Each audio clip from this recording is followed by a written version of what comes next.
It's Bill, and you're tuned into the Pennsylvania. No, I did that again. Did that last episode. Hey, it's Bill, and you're tuned in 3 Questions and a Song. This is episode number 83.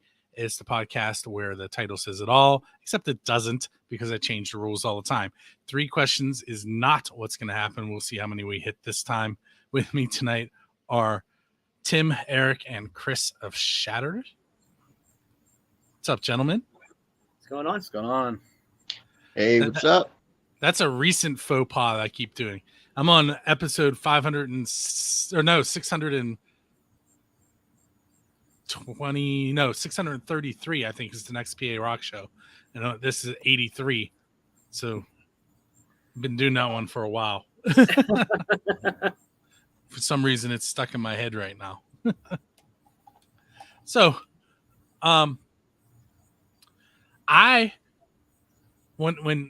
when you sent me the track, Tim, I'm like, wow, that sounds so familiar. And I went and looked, and I have a folder in my archives. It's under Shattered, and it says "Do not play yet."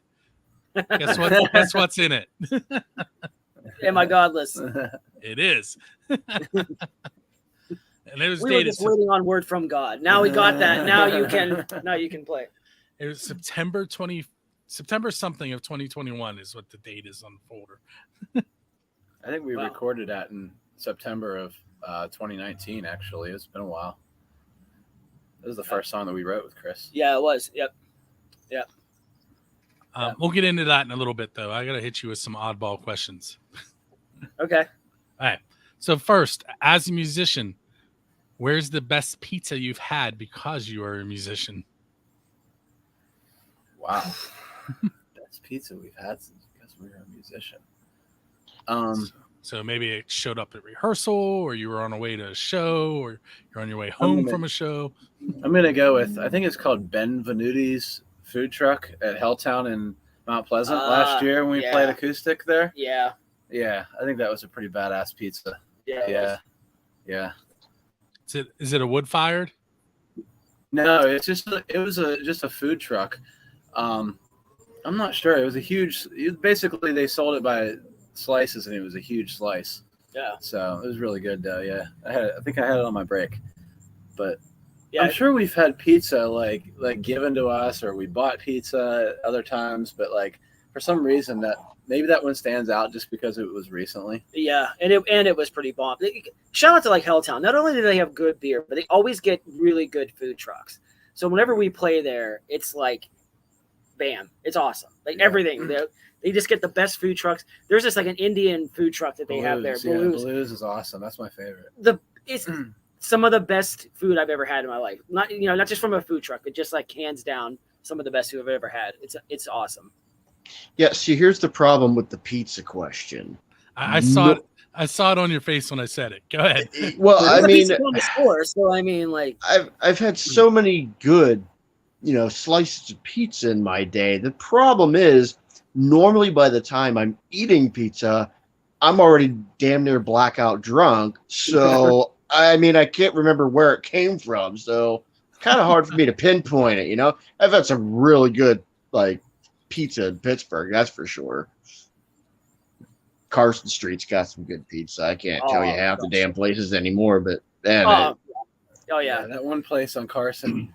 I remember we played with the Sick Puppies that one time. We went down there, and that's when Josh was blackout drunk. Yeah.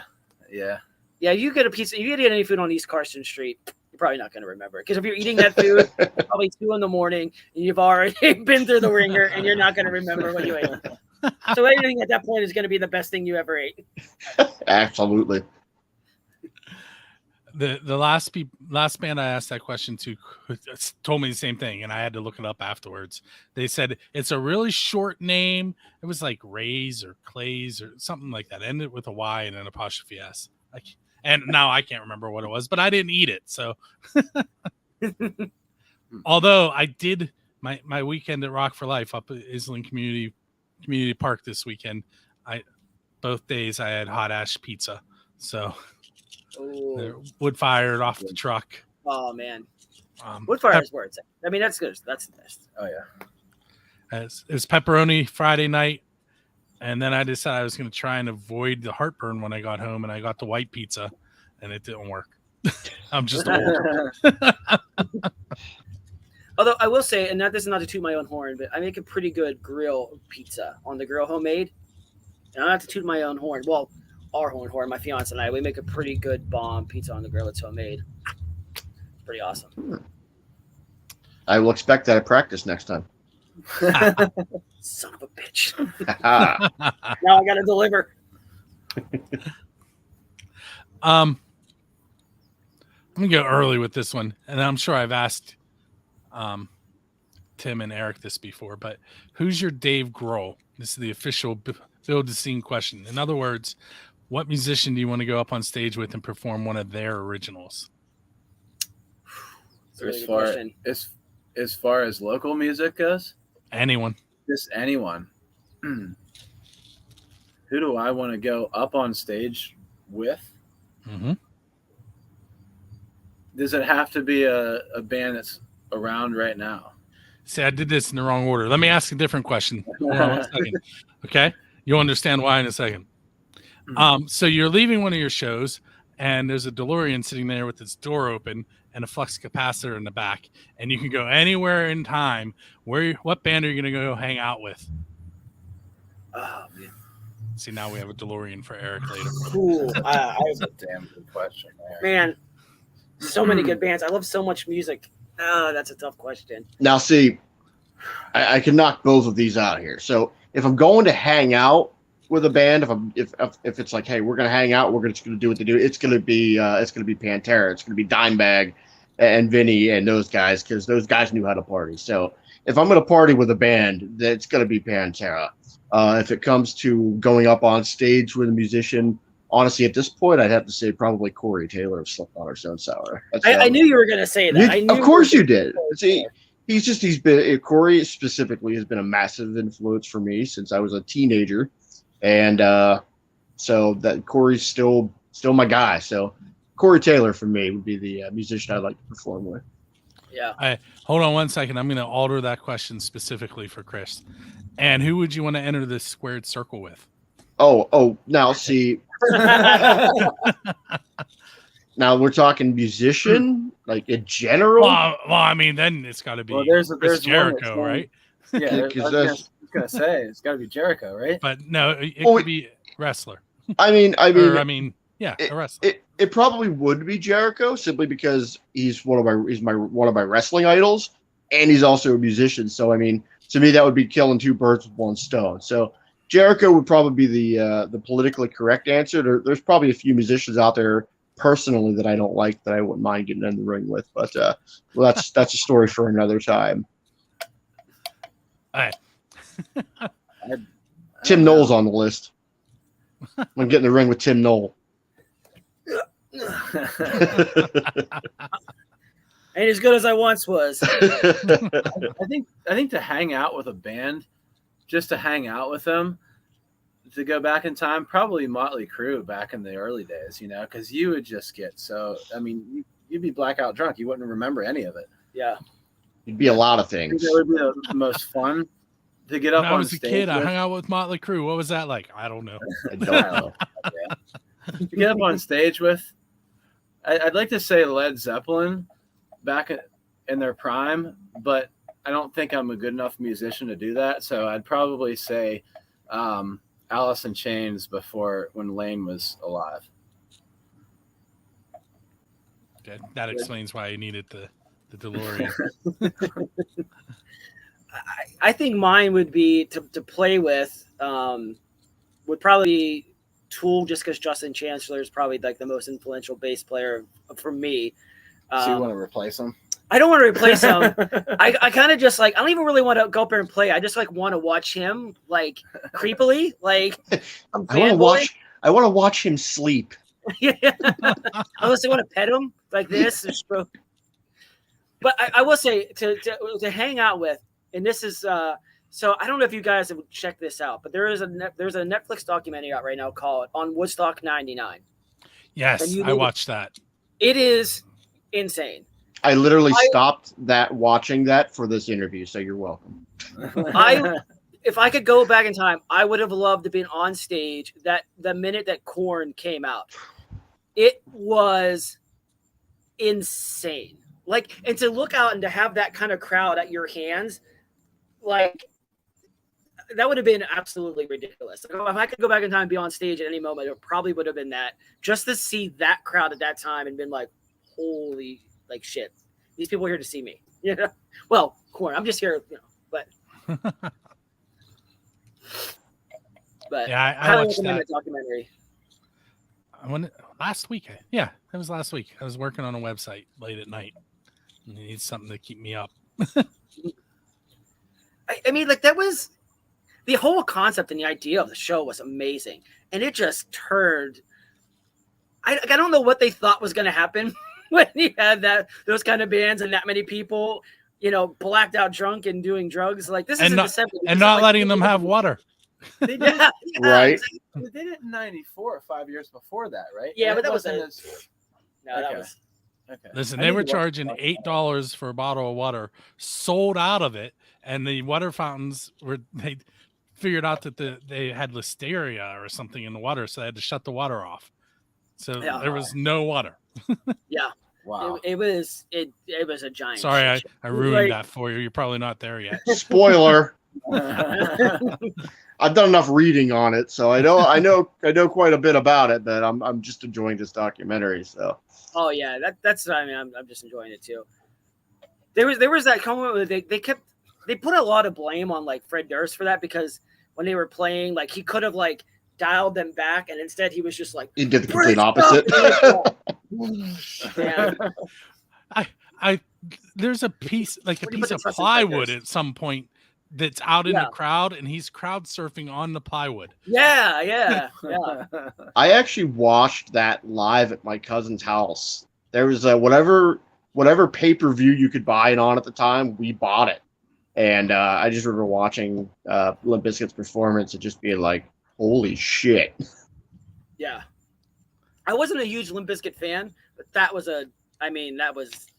they could have put on a hell of a show. It's an incredible performance. It really is, Yeah. all things considered. And Yeah. like a lot of people did put the blame on him, but can you really blame him? He's in front of all those people who were into what he was doing. Right. Yeah. I think it He's was not- more along the lines of what Tim said. It's like he probably could have made the situation at least a little bit better, but he didn't even try. He just took it the opposite direction. Well, I mean, when you put the trust in like Fred Durst, like, come on, what do you think? It's Fred Durst. What do you? Yeah. It's your You're to blame.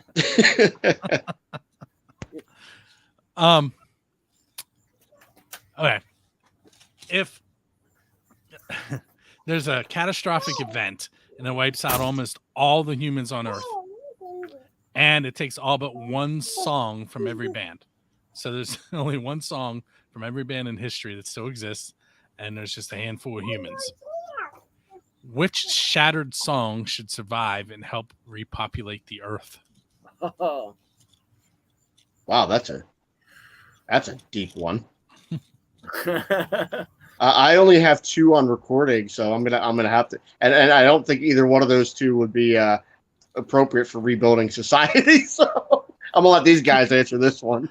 Yeah, we don't have a whole lot of I don't know, positive songs. Uplifting. Oh, I mean, it could have a driving beat. Yeah, Yeah. I mean, I don't know. I would say the song we're gonna play on the show, "Am I Godless?" Only because it's to me, it's the one song we wrote that it's like, I know, like, I know that kind of probably sounds like it has the opposite effect, like, "Am I Godless?" Like, no hope. Like, why would you want to? Especially when he asks me later on what the song is about. Yeah, that's gonna sound real hopeful to society at that Oh, point. this is going to be great. Yeah, Tim's gonna eat his words on that one. You're gonna need to rebuild stuff, and you're gonna get motivated and pumped up, and that song will pump you up and like psych you up to get out there and start hammering and pounding nails. Yeah. See, I feel like we need to put it back to back. Okay, Chris, so what is Am I Godless about? Am I Godless? Am I Godless was the very first song I wrote with these guys when I joined the band. Actually, I think it might have been. Was it the very first song we wrote? It was the very first one, right? Yeah. we were writing another song at the same time, and then we kind of scrapped that one. Yeah, just kind of continued. So, Am I Godless has a very deep meaning for me, lyrically speaking. Because for a long time, as an entertainer, as a wrestler, being on the road a lot, and I lived a very, very, very reckless lifestyle for a very long time. And I mean, it's not just, oh wow, it was she's just out there drinking and having a good time. It was genuinely a very reckless lifestyle. I mean, you name it, I did it. Uppers, downers, twisters, turners, booze, drugs, LSD, shrooms, cocaine, muscle relaxers, painkillers. At any given moment, at any given time, there was a chemical cocktail in me that could have probably just killed me immediately. And I lived that lifestyle for quite a long time. And it wasn't until about 2015 when I met my now wife that I decided that a lifestyle like that needed to change. I had taken half a year or so up in New York City to work for my buddy's turfing company, and I took that time to get away and just kind of start to get myself right mentally and physically. And so Am I Godless is basically numerous experiences from that lifestyle of where you're finally hitting that rock bottom. You're finally at that point in your life where shit is so out of control and just you are literally questioning everything. I remember specifically, it was actually, let's see, 2013 or 14, Thanksgiving. And I had basically drank for like 72 straight hours. And I, like 3 days straight, just drinking. And then I had cocaine, I had shrooms, I had muscle relaxers, I had painkillers, and I was just doing everything. I was just in my place, just getting completely bombed. And it was very weird because it was around this time that I had this weird, after about 3 days of this, I had a very clear moment while completely blitzed on all kinds of shit, where I actually had my own sort of an intervention in the mirror of basically saying, hey, listen, if you don't change this, you're going to die. And Am I Godless kind of comes out of that type of situation where not only are you beginning to realize how out of control your life truly is, but you're beginning to question everything. You're questioning existence. You're questioning your existence. You're questioning, as you can imagine, when you're in that situation, all kinds of weird things are going on inside your mind. So of course you start to question existence as it's in itself. You question whether there is or is not a God, and you're questioning all the things that you're doing and all the things that you're doing to yourself and the people that you love. And Am I Godless just is basically that ultimate crossroads where it's like, it's time to figure out what the hell's going on and fix it, because you're completely out of control. And if you don't go, in the right direction, you're not going to be here. And that's basically it. It's like questioning everything. Am I this just shell of a man, this godless heathen of just, recklessness? And that's kind of what Am I Godless is about. What's that? It says, spoiler alert, he is a godless heathen. Oh, well, I mean, I'm agnostic. I'm open to the idea of there being a God. I'm just not completely convinced by it. It kind of went along the question more than you think it did. You went from a pretty bad place and worked your way out of it, which is what's got to happen there, right? Oh, absolutely. Yeah. I mean, there it wasn't a matter of, hey, we can keep doing this a little longer. It was, yeah, if you don't rectify this, they're going to be doing a wrestling memorial show for you within the next year. So I can still go out there and have a good time now in terms of have some drinks at shows or what have you. But I have learned to curb, those vices, and I've actually learned how to control my demons, which is kind of scary. But I know the lengths, and I know the places I can go, and I know the places that I can't go, and I know when to stop. Some nights. There's a couple nights where I might have fallen asleep on Eric's living room floor, but that's here or there. I do that all summer, but that's because I'm up all night doing websites and photos. Completely different reason. Saturday, I left Rock for Life. I came home. I edited one photo, uploaded it. You probably saw it today because it was in the middle of a controversy. It's one of Alicia standing next to Tim Connell. Oh, I missed that. I didn't see that. Okay. What was the controversy? Oh, I'll tell you off the air because I'm not adding Okay. to it. Okay. It's a great picture. Tim from Fat Lip Productions is standing there with a smile on his face, wearing a T-shirt that Alicia and her family bought her. It says, basically, you can either live your whole life as a musician and die, or live long enough to become a sound tech. To become a what? Okay, I saw that. Yeah. Become a sound tech. Oh, You did see that? Jesus. Did No, I missed Yeah, I that. did see that. Yeah. I did see that. Anyway, it's a great picture of those two. It's getting a lot of positive comments now, but not earlier. Oh, okay. I'll fill you in later. I don't even remember where that came up from. Oh, the pictures. So I got that one edited specifically because Tim said, "Could you please post it and tag me?" And so I did that, and I started opening the rest of the files off my camera, and I fell asleep, woke up at 5 a.m. and did them then. In my defense, at that point, I had done Thursday night. I was up until 3 a.m. working on a website. Then, Friday night, I was up until about 3 a.m. doing photos. And then I spent 2 p.m. to 12:30 out in the middle of a field. Busy man, dude. Seriously. But that's cool, man. You're one of the few ones that's doing this in the local scene. So we all appreciate it because that's awesome. Like, we need more promotion for local bands, So there's a lot of good local bands. You can trace in 1996, I designed Hybrid's website, which is the band that slowly morphed into After the Fall. Wow. That's where it all started. Wow. But so I've been at Wow. this. Wow, let's see, 96 to 2022. For 26 years. 26 years. So I'm 46. Well, I'll be 46. So Yeah. I've been doing it well over half my life. It's weird. We've talked about it too. Like I have never been able to figure out why the Pittsburgh music scene is the way it is. I've never been able to figure it out because I would think that it would be really going strong. There'd be a lot of places to play for local bands, and it's just never been that way. And Pittsburgh's always had a really good population of people.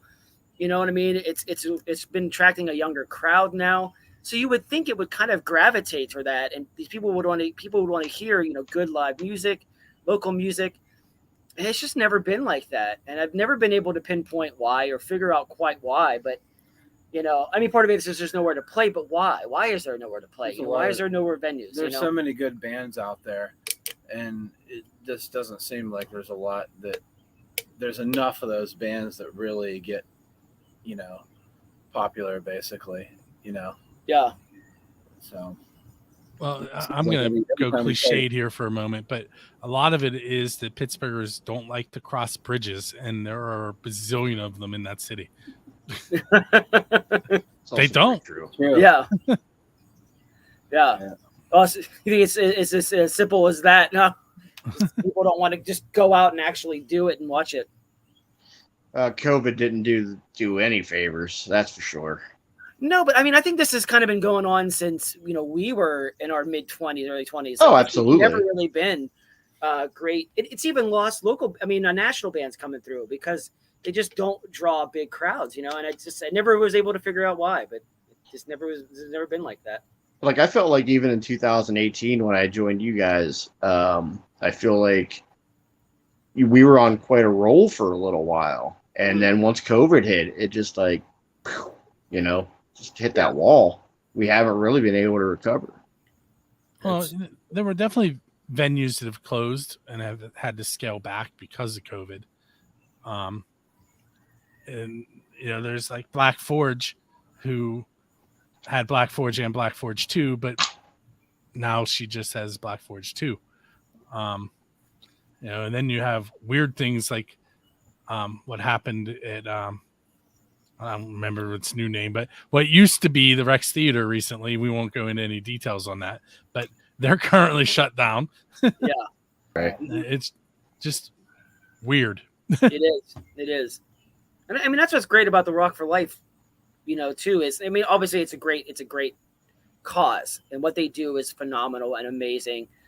But on top of all of the charitable work that they do, it's a great way to showcase these local bands to large crowds of people that are just there to have fun and listen to good music and do it for a good cause. You know what I mean? And they do a great job of rotating bands in and bringing new acts in and, exposing people to new musicians around in the area. It's just really phenomenal, really, what they do. I like how they have such a wide variety. Yeah. Of music too. You could see an acoustic band there, and you could see a metal band. And in between. I think it's awesome. You got bands that are in. I saw two country bands there this week. Oh really? wow!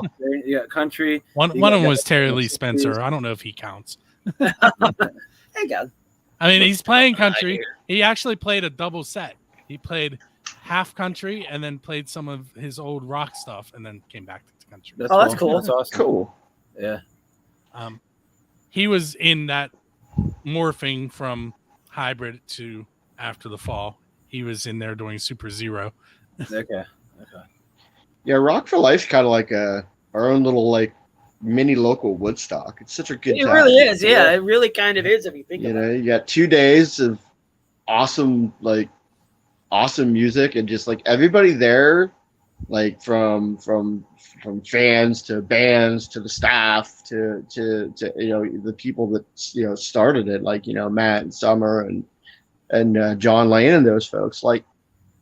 Everyone's just so cool. It's just it really does feel like everyone's just there for a great cause, and it is literally, it's like waking up every year for whether you're doing Rock for Life or Gigaroo or Rocktoberfest. It's kind of like waking up on Christmas morning. It's awesome.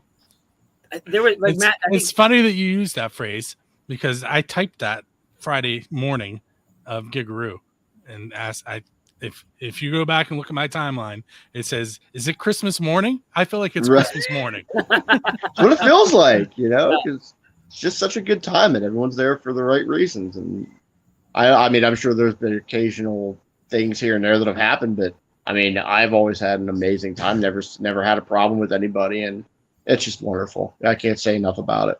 I think Matt was the one who put a sign on the back, and it was I saw it and I was like, yes. It was said, "No race, no politics, just music," and I was like, Yep. yes, all of that. So this year, Saturday night's headliner couldn't play because their bass player was sick. So Big House Pete played a 2-hour set, except Mike Pallone from Skell, who was supposed to play, joined them for about half of it. Nice. So Mike Pallone and Paul Peterson were on the same stage. I don't know if you guys have taken the time to watch either of them play their guitars. Fantastic. Yeah. It was actually I had to piece together pictures at the end. What I mean by that is usually I have so many great pictures that I have to go, oh man, I just have to stop editing. But with their portion of the set, I put some out that I normally wouldn't have, because I stopped taking pictures because I was paying attention to the stage. Yeah, Which sounds terrible. I usually take a bunch of pictures and then go sit and watch and listen. But I actually ended up standing in the crowd. And I was like, oh, I forgot to take pictures. But they're both phenomenal. And they started Paul would play something and then point at Mike, and Mike would play it more in a metal vein, but you could tell it was the same thing. It was really cool. Nice. Yeah. But So if we can turn the tables on you, what would be your band that you could go back in time and hang out with? I know it's gonna be. Don't say Kiss. Eric knows he's hitting us. It's gonna be. that was the first one that came in my mind, but I actually did talk to Gene Simmons, so we'll eliminate that one. Man, My, how the turntables have turned. I definitely not the Beatles, and not because I don't respect them for what they did, but I don't really get into much of what they did. Really, your thing. I mean, I understand, like, without them, we wouldn't be where we are, but not my thing. Man,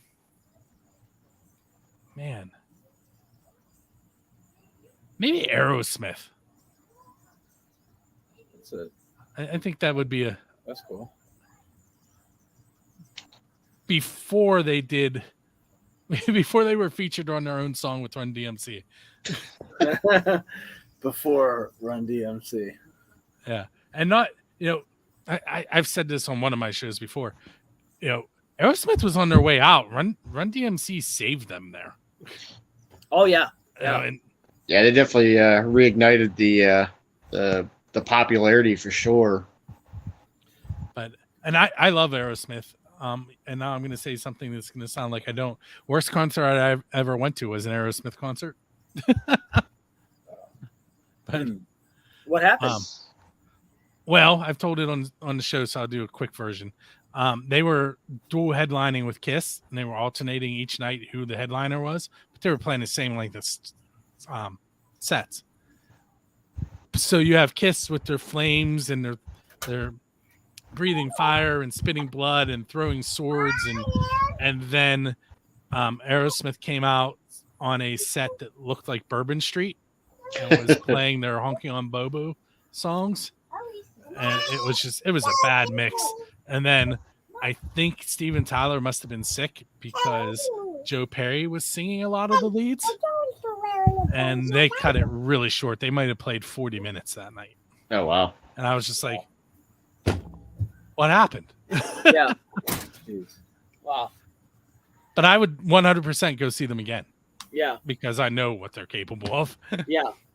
That's like, I went to see STP once when Scott Weiland was sober, and I was like, oh, this is good. And then I saw him when he was messed up, and I'm like, way better. I don't promote any of that, but definite difference.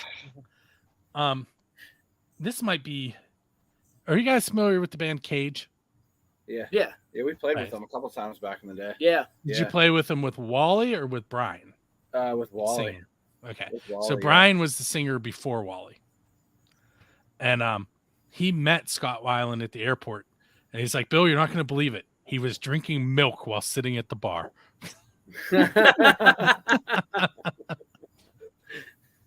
Wasn't that the band that we listened to on the way to Giger this year? Was that the band you had on, Tim? No, Cage? we were listening to Thumb on the way. Oh, over. Thumb, that's it. They were Okay. in, They're a like, band punk from rock band. Germany, yeah. Cage was like a local band. It was really, really good. Really good. Okay. But their singer, when we played with him, Wally, he's the singer of Scale now. Yeah. Okay. Was he? Or was the singer was, of Scale, yeah, I was. should say. Yeah, Yeah. it passed. What was that, about a year ago? I wanna It was say? last October. Okay. Yeah, I was going to say, yeah. I do remember seeing that now. Okay. Yeah. But they were one of my favorite local bands. They were really good, really tight. Really like playing with them. They Brian was the very first Pennsylvania rock show. Brian was here. I didn't know it was going to be a rock show. I took over a streaming radio station so the guy could take a virus off his computer, and he and I streamed live. When we got done, he was like, that was fun. Let's do it next week. And he showed up with the mixer, and that was number 2. And now we're on 630 something. Nice. And anytime my wife complains, I'm like, call Brian. It's his fault. Let's take a moment and listen to Am I Godless before I forget, because we've talked a lot after he explained it. And we will be right back. For those of you that are watching the video, you do not get to hear it now, but it'll be up in about 7 days from now on buildthescene.com, and you will be able to hear it on buildthescene.com/radio and rootaroораdio.com. Those show times are listed on the 3 Questions in the Song page on Build the Scene. It's buildthescene.com/show/3QS, which no one will remember, but I said it anyway. Just go to buildthescene.com and hover over podcasts. You'll find it there. All right, now we're going to come back in as if we listened to the song. That was Am I Godless by Shattered, who are hanging out with me this evening. If you were not paying attention, you missed a lot, and we're just going to keep going, and you're going to have to go back and listen. It is Memorex. It'll be on the website forever and a day. Plus, it forces you to get me more hits. It's perfect. If you're a musician and you're listening to the show for the first time, I will mention that buildascene.com gets about 300,000 hits a month and about 39,000 unique IP addresses, which means basically about 39,000 different people are coming to the show or coming to the website each month, and they're doing it a lot, or I wouldn't have 300,000 hits. So get heard. Won't get out there.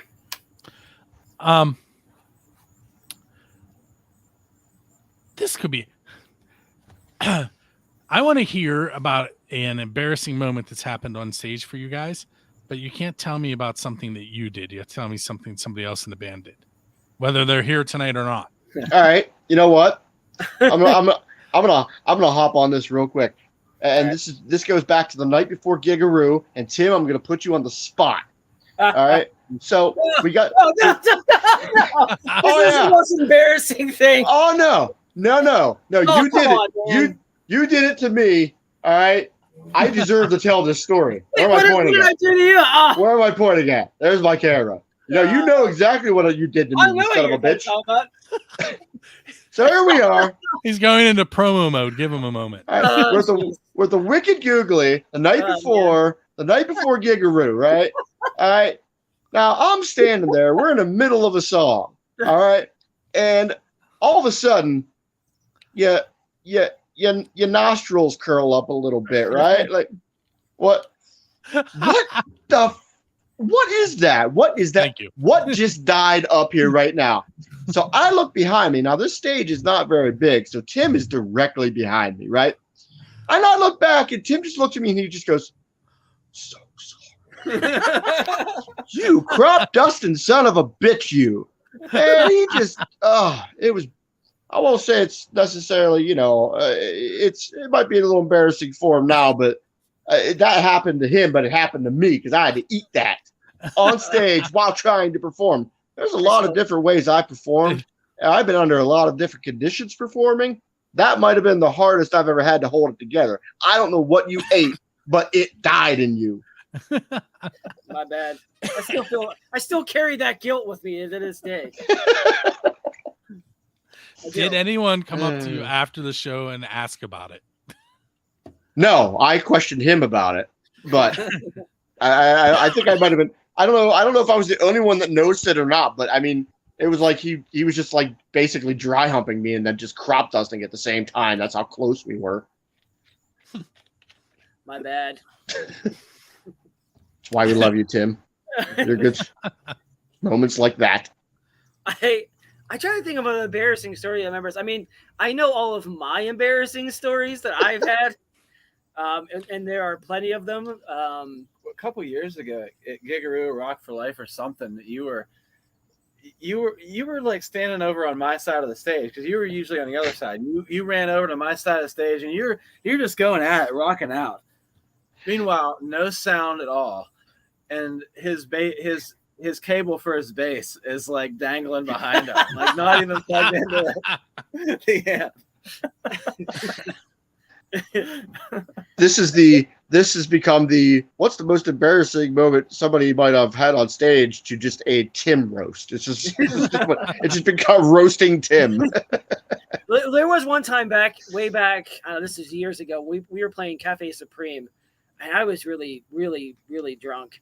And we were supposed to be playing Transparent. I literally played the entire wrong song for 4 minutes. Nobody stopped me. Nobody questioned me. Nothing. And I remember afterwards, like looking at everybody, I'm like, I thought we were playing Transparent. And they were like, well, whatever song it was. And I was like, oh.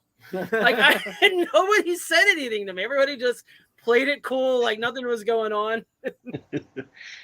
It's happened to the best of us, Tim. But I don't know. I can't think of like any embarrassing stories. I mean, us as a band, we've had some embarrassing stories. Like there have been times when we were kind of like didn't know what to do on stage, so we kind of did what we call a huddle, and we all got in the middle and we're like, all right, Oh, the guys, band huddle. What do we do from Yeah. here? All right. 10 years ago, we had to put a ban on band huddles. Yeah. We did have that one at the casino the one night, because it was, normally when we do, a full night gig, by the end of the night, we're just playing the stuff we want to play. That's where we start bringing out like Seven Dust and the Slipknot and stuff like that. But unbeknownst to us, we're on our second set of this casino gig, and we didn't know that down in the actual casino itself, you could actually hear the band performing over the speakers or something. Ooh. So there ended up being like, this bachelorette party of like 25 girls that came upstairs, and all of a sudden we've got all these people like dancing and having a good time, and we want to keep that going, obviously. So we're like, okay, we got all our metal and stuff coming up. Like, they're not going to stay here and continue to dance. So we end our one song, and Tim goes, guys, huddle up. So we're on stage huddled up, and Tim's like, We have women dancing. He goes, this never happens to us. I'm like, what, Tim? He goes, girls dancing. He goes, we got to keep it going. So we kind of came up with an audible kind of final few songs that kept everybody going. But that's still one of the greatest Tim quotes. Guys, this never happens to us. What, Tim? Girls dancing. I have a Casino Live story for you about a local band that has been told on, I can't remember which show, 3 Questions a Song PA Rock show. It's whatever Blackridge was on last. They recently played at the casino, and they approached them afterwards and asked them about coming back and doing some more dates, but they told them that Paul had to keep his shoes and his shirt on for that to happen. Wow. Nice. And I hope their answer was no after that. We're not coming back. I was telling that story to, I think it was John Lane over at Rock for Life, as Blackridge was on the stage and Paul started taking the shirt off while I was telling the story. I was like, see? I'm not going to conform to your society, man. Speaking of him, he shaved his mustache off this weekend. Wow. The big curly. Yeah. He put a bucket up on the stage Friday night and said, if there's $500 in this by the end of Saturday, I'll shave my beard or shave my mustache. I'm not Son sure of a gun, you did it. He did. I'm not sure if he still does it, but but every Rock for Life, he used to come onto stage dressed as like some kind of large fruit or something like that. I think he was dressed up as like a he was a grape ape with the balloons. Yeah. It was a banana one year. He wore a bride's dress. This year he wore it was a really, really colorful suit coat. I couldn't tell what was on it, but he said I can't remember who he said, but somebody that they bought it in Nashville. It was on a discount rack. Nice. But let me give you one more of my oddball type questions, and then we'll round out the night, and I'll let you guys go. Which will give me a little bit of a break between now and interviewing Aqua D at 9:00.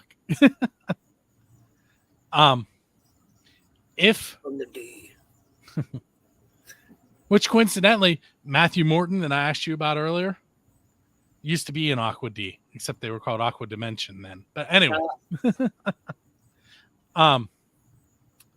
let's see. Kiss has played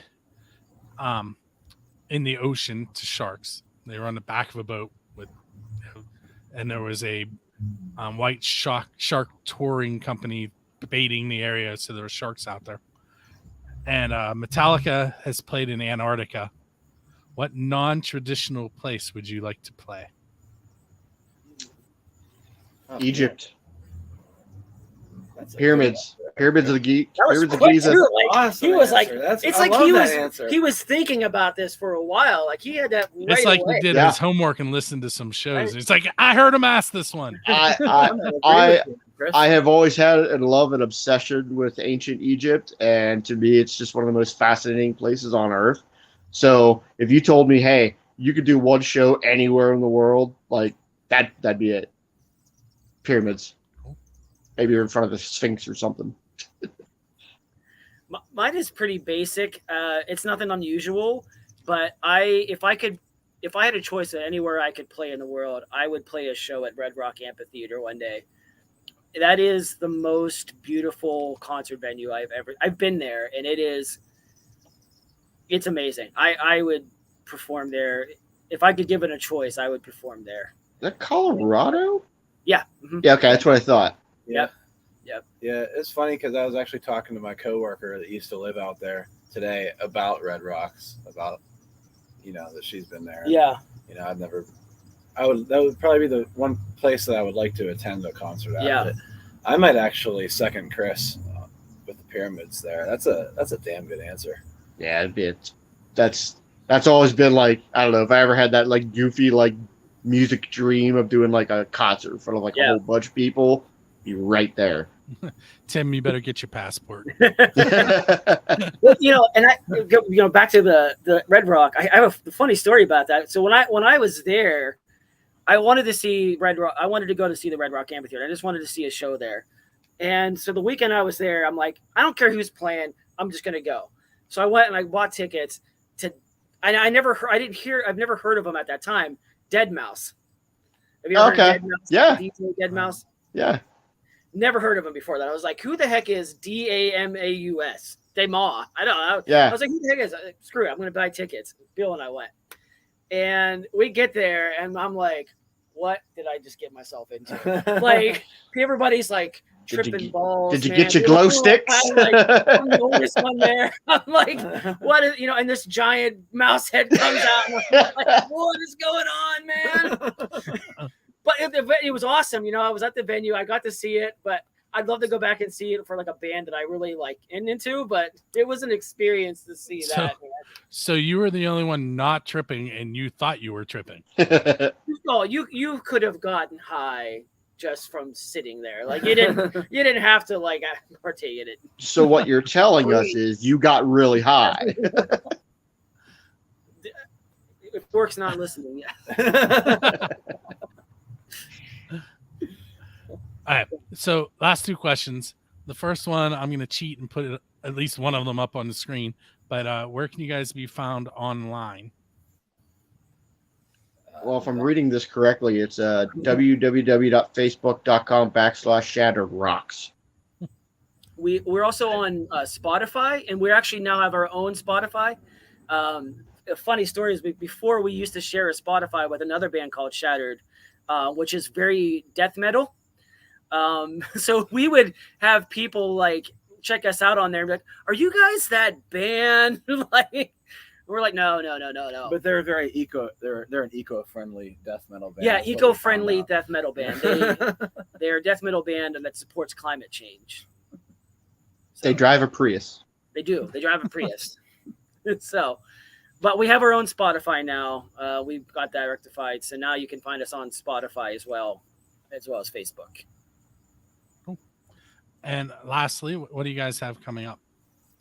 I don't think we have anything as far as full band shows right now.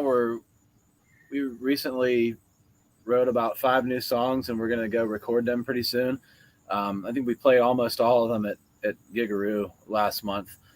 So we're going to go into the studio pretty soon. We have some acoustic gigs. August 20th, we're right here in Latrobe, the Banana Split Festival. And then later at night, we're at Helltown, Houston. And then August 27th, acoustic at Helltown Export. I just thought of something that I need to do. Give me just a moment. Those of you that are watching the video, bear with me. It'll make sense when it happens. Everything will make sense. As long as I didn't delete it. Where'd it go?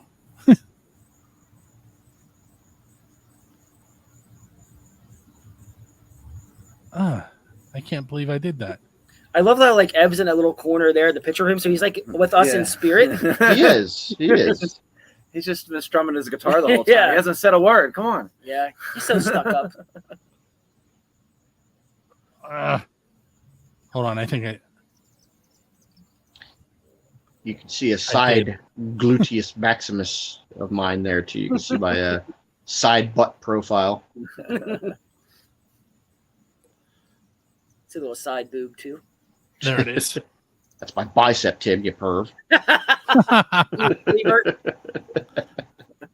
All right, let's see if this works.